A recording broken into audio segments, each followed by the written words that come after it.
Hello guys, so in this video I'm going to show you one amazing website where you can play the quiz and you will get the certificate also. Okay, so this is our own website that is called TheCodingBus.info. Okay, so first of all you need to open the TheCodingBus.info website. Okay, and here you can see here you will find the tutorials, extension, YouTube channel link and all blogs.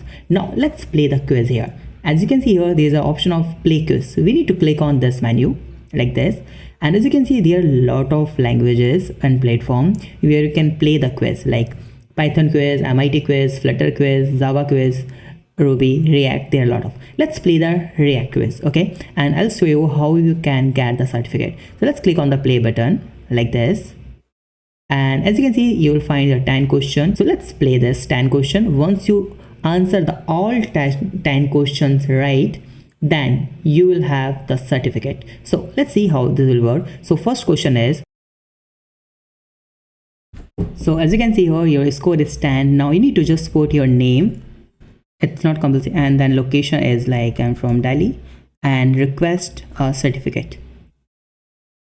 And as you can see here your certificate is downloaded, and you can see here your certificate is here. As you can see here your certificate is generated, and for Saurabh Dubey, congratulations, the coding bus. Okay, so that's the amazing thing that you can do. Okay, so if you have any doubt you can ask me on comment. Please subscribe my channel, like this video and share this video. Have a nice day, be safe, bye bye.